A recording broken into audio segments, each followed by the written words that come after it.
आज हम हमारा फिफ्थ चैप्टर स्टार्ट करने जा रहे हैं, the war. Under the circumstances, since 1936 up to now, I was simply speculating whether I shall venture this difficult task, and that without any means and capacity. But as none have discouraged me, I have now taken courage to take up the work. Srila Prabhupada, Srila Prabhupada, back to Godhead magazine. तो यहाँ क्या बता रहे हैं कि 1936 में जो भी हुआ था अब तक, तो उसमें अभय सिर्फ स्पेक्युलेट कर रहे थे। क्या? That whether I shall venture this difficult task in that without any means and capacity, मतलब जो ये जो टास्क है उनको उन्हें वास्तव में एक्शन में लाना चाहिए कि नहीं। अभी पता नहीं कैपेसिटी है कि नहीं, मुझे करना चाहिए कि नहीं, लेकिन कभी भी किसी ने भी उनको डिस्करेज नहीं किया। तो अब उन्होंने खुद ने ये साहस किया कि वे अब फाइनली इसको करें। किसको करें वो हम इस चैप्टर में डिस्कस करेंगे। The fire in the mud. तो ये बात आप समझ रहे हैं, लास्ट चैप्टर में हमने क्या डिस्कस किया था, लास्ट क्लास में डिस्कस किया था श्रील भक्तिसिद्धांत सरस्वती ठाकुर जी के विषय में। पूरा चैप्टर था प्रभुपाद जी का अपने गुरु महाराज से कैसे मिलन हुआ, कैसे उनको दीक्षा प्राप्त हुई, और फिर अभी लास्ट में आकर प्रभुपाद जी के गुरु महाराज का तिरोभाव हो गया। अब उसी के आगे से हम कंटिन्यू कर रहे हैं। द फायर इन द मठ broke out almost immediately. A Mutt senior disciple said that there should be one Acharya who would be the spiritual successor to Bhaktisiddhanta Saraswati and who would perform all initiations and settle all controversies. But Bhaktisiddhanta Saraswati had never said that. He had never called for one Acharya. Rather, he had instructed the members of Gaudiya Mutt to form a governing body of 12 men and carry on a concerted effort. But that instruction was abandoned, and the suggestion that there be one leader took hold. A single person instead of 12 should take charge, and now it became a rush for who? अब जैसे ही श्रील भक्तिदान सरस्वती ठाकुर का तिरोभाव हुआ, तुरंत मठ में एक जैसे अग्नि सी प्रज्वलित हो गई हो। तुरंत एक जो सीनियर डिसाइपल थे, सीनियर शिष्य थे श्रील भक्तिदान सरस्वती ठाकुर के, वो क्या कहने लगे कि एक आचार्य होना चाहिए जो अब श्रील भक्ति सिद्धांत सरस्वती ठाकुर के बाद में सारी चीजें करे। जैसे श्रीला भक्ति सिद्धांत सरस्वती ठाकुर कर रहे थे, क्या कर रहे थे, शिष्यों को दीक्षा देना, और कुछ भी लड़ाई झगड़े होते थे तो उनको हैंडल करना, सेटल करना। तो उन्हीं की तरह अब कोई जो सारी चीजें फॉलो करे, तो कोई आचार्य होना चाहिए। जैसे आपने देखा है, ऐसा होता है किसी परिवार में, अगर कोई बड़े हैं, कोई जैसे सोचिए दादाजी हैं, वो उन्होंने देह त्याग दिया, तो अब जो दादाजी का जो भी दायित्व था वो अब परिवार के जो सबसे बड़ा बेटा है उन पर आ जाता है। देखा है आपने, होता ही है ऐसा कि जो भी अब दादाजी के दायित्व थे वो उन बड़े बेटे में आते हैं, फिर वो बड़े बेटे चल जाते हैं तो उनके बाद में नेक्स्ट जो बड़ा बेटा आता है उन पे आता है। ऐसे करते करते ये पूरा चलता है, एवं परंपरा। तो उस तरह से यहाँ पर ये कह रहे थे कि कोई एक आचार्य होने चाहिए, लेकिन शिला भक्ति सरस्वती ठाकुर ने तो कभी ऐसा नहीं कहा था। उन्होंने कभी भी नहीं कहा कि एक आचार्य होना चाहिए। उन्होंने तो क्या इंस्ट्रक्ट किया था, क्या आदेश दिया था गौड़िया मठ के भक्तों को कि 12 लोग होने चाहिए, जो इस तरह से एज अ गवर्निंग बॉडी सारी चीजों को हैंडल कर रहे हैं। लेकिन गुरु महाराज का जो इंस्ट्रक्शन था उसको नजरअंदाज कर दिया गया, उसकी अवहेलना कर दी गई। और ये सजेशन लोग देने लगे कि कोई एक लीडर होना चाहिए जो सारे चीजें हैंडल करे। तो 12 की जगह कोई एक व्यक्ति होना चाहिए, किसी एक व्यक्ति को अपने सर पर सारी जिम्मेदारी लेनी चाहिए। पर अब ये वाद विवाद हो रहा था कि वो व्यक्ति होंगे कौन। Two parties contested. Anant Vasudev, one of Srila Bhaktisiddhanta's leading preachers, was ambitious and he pressed his claim with a group of influential sannyasi supporters. Another man, Kunj Vihari, shrewdly went after the properties.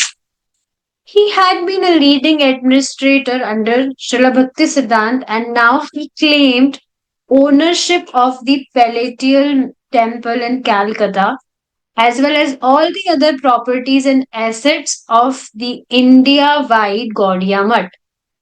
Although in his will, Srila Bhaktisiddhanta had expressed his desire that his disciples select a governing board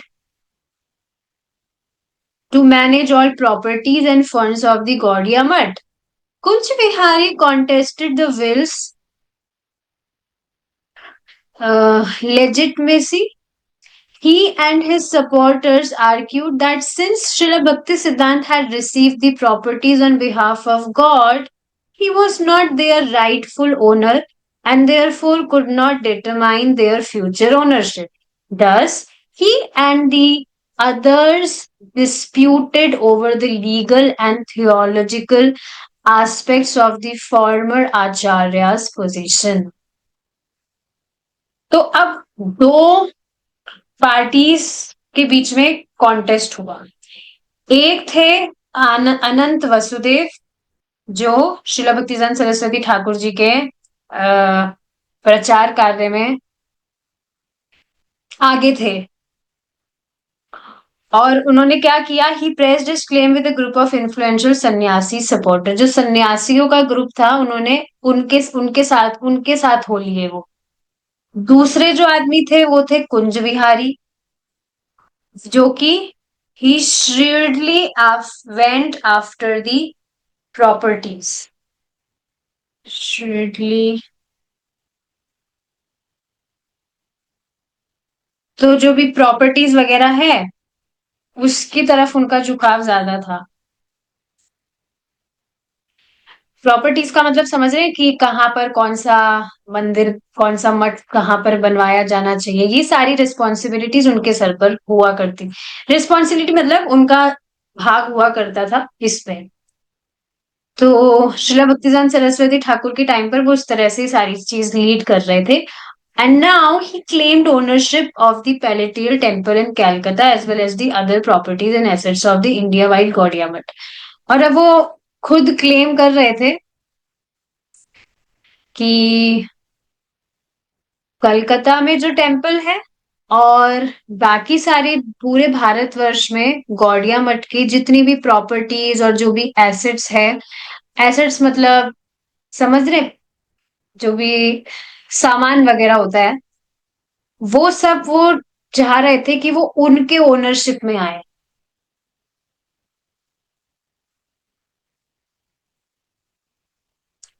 तो उनकी इच्छा में श्रीला भक्ति सिद्धांत सरस्वती ठाकुर ने क्या किया था, अपनी इच्छा व्यक्त की थी कि उनके जो शिष्य हैं वे खुद select a governing board to manage all properties and funds of Gaudiya Math. कि सब जो भक्त हैं वो अपने हिसाब से ही खुद ही डिसाइड करे कि कौन से भक्त कौन सी चीजें मैनेज करेंगे अपने ऊपर लेकर। तो उनके वो खुद और उनके जो सपोर्टर्स थे, किनके सपोर्टर्स, जो सेकंड मैन है कुंज विहारी, वो इस तरह से आर्ग्यू कर रहे थे that since Srila Bhakti Siddhant has received the properties on behalf of God, he was not their rightful owner and therefore could not determine their future ownership. Thus, he and the others disputed over the legal and theological aspects of the former Acharya's position. तो वो इसी तरह से कह रहे थे कि शिला भक्तिजान सरस्वती ठाकुर जी तो भगवान पर आश्रित थे, जो भी प्रॉपर्टीज वगैरह उनको मिली थी तो बस वो भगवान का हाथ देख रहे थे, तो वो खुद का उसमें कभी भी कुछ देखे नहीं। तो इस तरह से मतलब बातें लोग घुमा रहे थे और लड़ाई झगड़े चल ही रहे थे, और निष्कर्ष पर नहीं आ पा रहे थे कि ये जो आचार्य की पोजीशन है ये किसको प्राप्त होनी चाहिए। Shortly after Srila Bhaktisiddhan's passing away, litigation had begun. Anant Vasudev, supported by a majority of the members of the Gaudiya Math, had claimed that he, as the next Acharya, was the owner and director of the properties. But although Kunj Vihari had only a few supporters, he defied the majority by pressing his claim through lawyers in court. शिला भक्तिदान सरस्वती ठाकुर जी के जाने के बाद में अब यहाँ पर वकालत चल रही है। अगर इनकेस आपको लॉ में इंटरेस्ट है तो इस तरह से शिला भक्तिदान सरस्वती ठाकुर जी के जाने के बाद में वकालत वगैरह स्टार्ट हो गई। अनंत वासुदेव के साइड में काफी सारे लोग थे जो उनके फेवर में थे। कौन से लोग? गौड़िया मठ के जो मेंबर्स थे। तो ज्यादातर लोग अनंत वासुदेव जो फर्स्ट मैन थे, जो प्रचार कार्य में आगे थे, उनके सपोर्ट में ज्यादा लोग थे। और यही सब मतलब इससे यही निष्कर्ष निकल के आ रहा था कि वे आचार्य होने चाहिए। कौन? अनंत वासुदेव जो प्रचार कार्य में आगे थे, और वही से जितनी भी प्रॉपर्टीज है गौड़िया मठ के, उनके ओनर और डायरेक्टर होने चाहिए। लेकिन यहाँ पर जो कुंज विहारी हैं उनके पास में कुछ ही सपोर्टर्स थे, ज्यादा लोग उनके साइड में नहीं थे कुंज विहारी के सपोर्ट में। तो इस वजह से अब उन्होंने ये जो केस है वो कोर्ट तक घसीट डाला। तो अब वो अनंत वासुदेव को दबाने का प्रयास कर रहे थे लॉयर्स के थ्रू, वकीलों के through. Kunj Vihari had and his men had possession of the Chaitanya Mutt and the temples in Mayapur. Vasudev's party captured other buildings. Quarreling and first fights broke out. The preaching of Gaudiya Mutt stopped. तो कुंज विहारी और उनके आदमियों के पास में चैतन्य मठ और मायापुर में जो मंदिर है वहां की कुछ प्रॉपर्टीज थी, और वासुदेव की जो पार्टी थी उन्होंने दूसरी बिल्डिंग्स को पकड़ा हुआ था। तो इस तरह से लड़ाई झगड़े दंगे हो रहे थे, और प्रचार कार्य जो था भगवान कृष्ण का, कृष्ण भावनामृत का जो प्रचार कार्य था वो पूरी तरह से रुक गया था। आप देख रहे हैं किस तरह से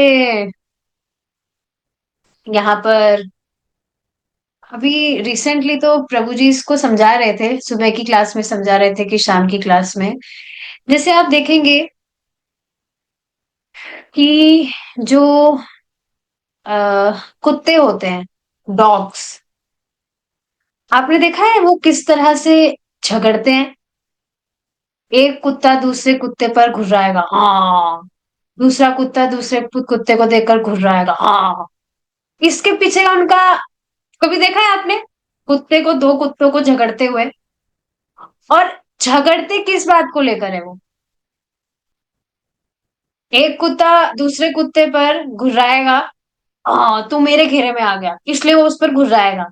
दूसरा कुत्ता भी इस तरह से घुर्राएगा कि तू मेरे घेरे में कैसे आया।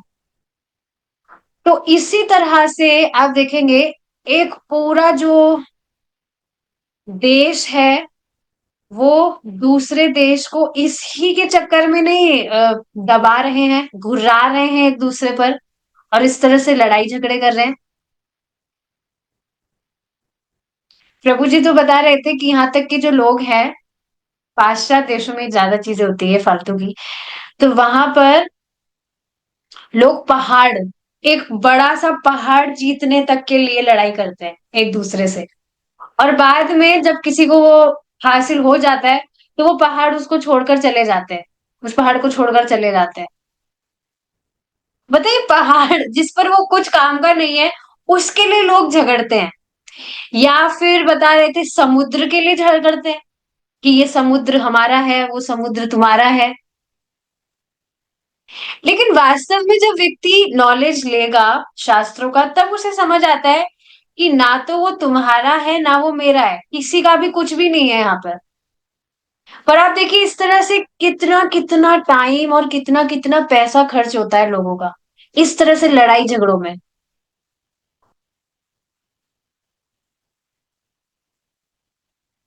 And human form of life is not meant for this. Prabhupada ji बहुत गंभीर बात बोलते हैं, that human form of life is not meant for fighting like cats and dogs. कुत्ते और बिल्लियों की तरह झगड़ने के लिए मनुष्य जीवन हमें प्राप्त नहीं हुआ है। This is very precious. जो हर एक जो समय बहुत प्रीशियस है इस मनुष्य जीवन का। और जितनी मतलब एज सून एज जब भी आपको इसके विषय में पता लगे, बस लग जाना चाहिए भगवान की भक्ति में, जो भी भगवान की सेवाएं हैं। और बिल्कुल भी टाइम खराब नहीं करना चाहिए। जो भी भक्त जिन भी भक्तों को जिन भी व्यक्तियों को भक्तों का संग प्राप्त हुआ है, कृष्ण भावनामृत के विषय में पता चला है, it is like golden opportunity given by Chaitanya Mahaprabhu. हर कोई कृष्ण भावनामृत के विषय में नहीं समझ रहा है। काफी लोगों को तो मालूम चलता है तब भी वो चले जाते हैं, क्योंकि वो समझ ही नहीं पाते कि कितना बड़ा भाग्य है उन व्यक्तियों का जो इस पथ पर आए हैं। और यहाँ पर इसी तरह से गौड़िया मठ के जो सदस्य हैं उनके बीच में हुआ, they were just quarreling and fighting. और जिस वजह से गौड़िया मठ जिसके लिए बने थे, ये मठ जिस कारण से बने थे कि भगवान का प्रचार हो, वही रुक गया। Abhay's inability to take part in the activities of the Gaudiya Mutt was suddenly in his favor. He had always been more a visitor than a member at the Mutt, and at least externally more the Grahastha businessman than a missionary worker. This automatically put him at a distance from the fray. अब ये जो situations थी मठ की, इससे अब अभय जब इस तरह से गौड़िया मठ की एक्टिविटीज में ज्यादा पार्ट नहीं लिया करते थे, कभी भी गौड़िया मठ के मेंबर वो नहीं बने थे, वहां पर रहना, मेंबर्स के साथ में वो सारी चीजें, तो अब अचानक से उनकी ये सारी जो पहले की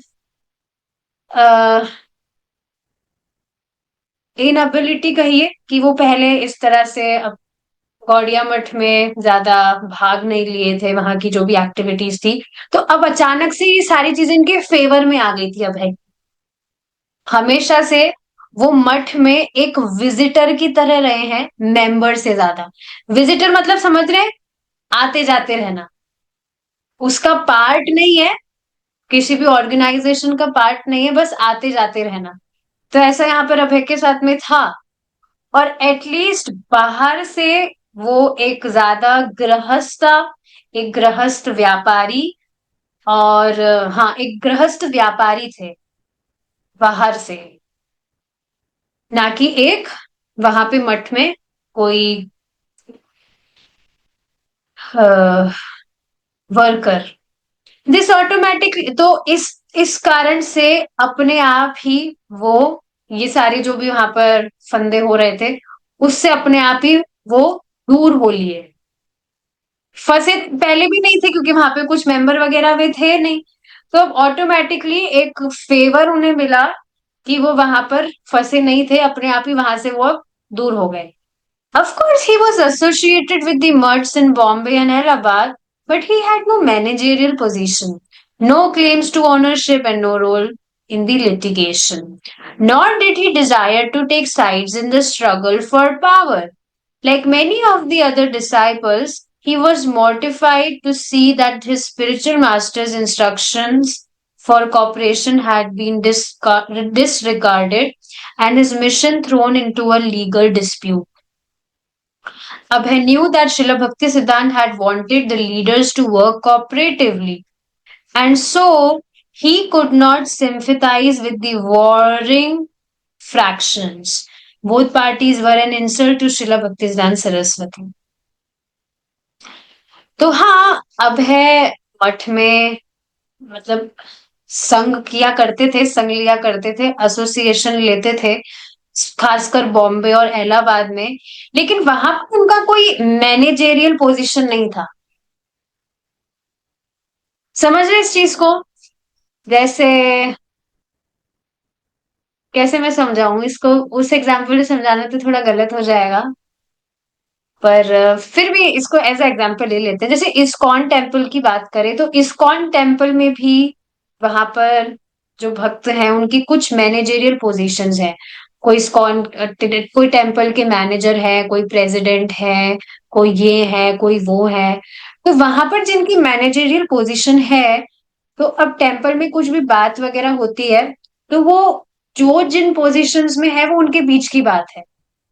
जो मंदिर में एज अ विजिटर आता है, भगवान का दर्शन किया, कीर्तन किया, प्रसाद किया और चल दिए, एज अ विजिटर आता है, तो उनका उन सारी जो भी चीजें हैं, उन विजिटर्स का उनसे कोई भी लेना देना नहीं है। Is it not? तो सेम चीज यहाँ पर समझाई जा रही है कि वे जाया करते थे मठ में, वहां पर भक्तों का संग लेते थे, पर उनकी वहां पर कोई मैनेजेरियल पोजीशन नहीं थी। और जब ये सब नहीं था, तो ना तो कोई ओनरशिप उनकी होनी थी कि भाई ये हिस्सा मेरा हो, वो हिस्सा मेरा हो, और ना ही उनका कुछ ये कोर्ट वगैरह में उनका कुछ दखल अंदाजी वगैरह थी। So he was free from all these things. और ना ही वो यहाँ पर जो भी दोनों पार्टीज जो भी यहाँ पर झगड़े वगड़े हो रहे थे उसमें ना वो कुछ दखल अंदाजी करना चाह रहे थे। He was not desiring to take part in these struggles. और बहुत सारे शिष्यों की तरह उन्हें बहुत खराब लग रहा था कि उनके गुरु महाराज का जो आज्ञा थी उसको उसका असम्मान किया गया। उनके गुरु महाराज हमेशा क्या चाह रहे थे कि हमेशा जो भी भक्त हैं वो साथ में काम करें, they work as a team भगवान के प्रचार के लिए। पर उनके गुरु महाराज की जो आज्ञा थी उनको ये कोर्ट कचहरी के लड़ाई झगड़ों में एक तरह से पटक दिया गया। बस उनका गुरु महाराज का जो मिशन था, तो बिल्कुल भी उनको अच्छा नहीं लग रहा था। He could not sympathize with the warring fraction.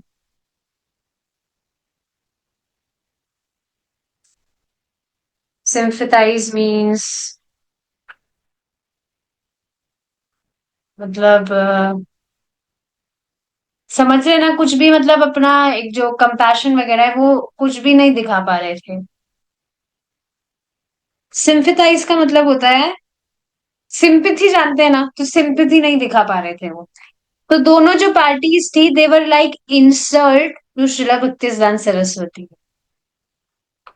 ये बात समझ रहे हैं? ये लाइन कितनी मजेदार है।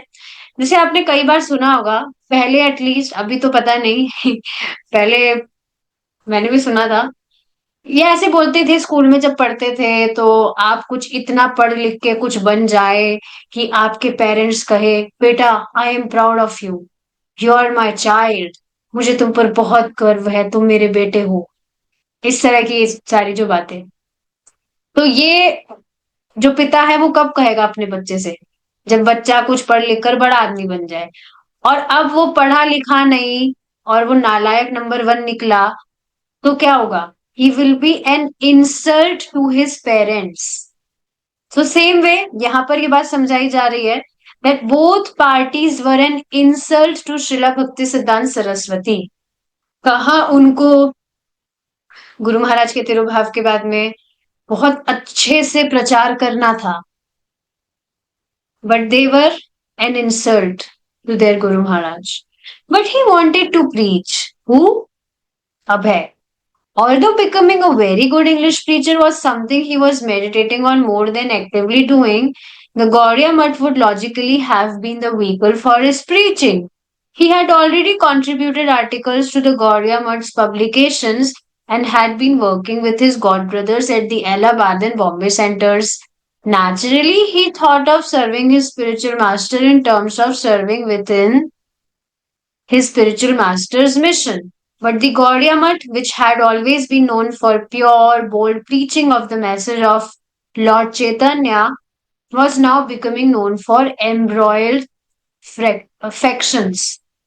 As the Gaudiya Mutt broke down, he was also affected. Under the present circumstances, how could he carry out his spiritual master's order to preach? Previously, the main obstacle to his preaching had been family commitments. But now the obstacles were compounded. Now he had to wait helplessly for the outcome of this struggle. What would Krishna bring out? लेकिन अब है प्रचार करना चाहते थे. हालांकि एक बहुत इंग्लिश प्रीचर बनना जो उनके गुरु महाराज का आदेश था, आज्ञा थी, वो ये एक ऐसी चीज थी जिस पर वो बहुत टाइम से विचार कर रहे थे और इस पर मतलब वो काम भी कर रहे थे वास्तव में. उन्होंने सोचा था कि जो गौड़िया मठ है वो एक व्हीकल की तरह होगा उनके प्रचार में हेल्प करने के लिए, एक वाहन की तरह हेल्प करने के लिए, उनके प्रचार के लिए होगा. और उन्होंने पहले से ही बहुत कंट्रीब्यूट भी किया ही था गौड़िया मठ में, काफी आर्टिकल्स वगैरह, पब्लिकेशंस वगैरह. और उनके जो गुरु भाई थे उनके साथ में वो काम भी कर ही रहे थे इलाहाबाद और बॉम्बे के सेंटर्स में. तो हमेशा मतलब नेचुरली वो सोच रहे थे इस तरह से कि उनके गुरु महाराज को वो किस तरह से सर्व करेंगे, उनके मिशन को सर्व करके. तो हम श्रीला प्रभुपाद जी को कैसे प्रसन्न कर सकते हैं? उनके मिशन को सर्व करके. उनका मिशन क्या है? Chant Hare Krishna and spread Hare Krishna. Are you getting this? Prabhupada's mission is chant Hare Krishna and spread Hare Krishna. आप खुद भी नाम जप करिए, औरों को भी सहायता करिए कि वे भी नाम जप करें, औरों को भी इसके विषय में बताइए और इस तरह से आप प्रभुपाद जी की सेवा कर सकते हैं. This way you can serve Srila Prabhupada. तो इसी तरह से वे सोच रहे थे कि गुरु महाराज की मैं सेवा कैसे करूंगा, गुरु महाराज का जो मिशन है उसको सर्व करके. लेकिन यहाँ गौड़िया मठ जो था, जो पहले किसके लिए जाना जाता था? बहुत ही शुद्ध, प्योर, पवित्रता और बहुत ही बोल्ड प्रीचिंग के लिए. किसके प्रीचिंग? चैतन्य महाप्रभु के संदेश का. लेकिन अब वो क्या बन रहा था? लड़ाई झगड़ों का घर. तो अब गौड़िया मठ जो था वो एक तरह से टूट गया था. And he was also affected. उनको भी खराब लग रहा था कि गुरु महाराज, उनके जो गुरु महाराज जिन्होंने इतना मतलब हार्ड वर्क करके सब कुछ, इतनी कम्युनिटी बनाई, पर सब कुछ तहस नहस हो गया. तो अभी प्रेजेंट की जो सिचुएशन चल रही थी उसमें उनको समझ नहीं आ रहा था कि कैसे वो अपने गुरु महाराज का ये जो प्रचार प्रचार की आज्ञा है इसको कैसे वे एक्शन में लाए. पहले उनके प्रचार कार्य में उनके जो फैमिली की रेस्पॉन्सिबिलिटीज वगैरह थी, कमिटमेंट्स वगैरह थे, वो बाधा थे, वो बाधित हो रहे थे. लेकिन अब ये जो बाधा है वो एक तरह से सुलझ गई थी. कौन सी बाधा?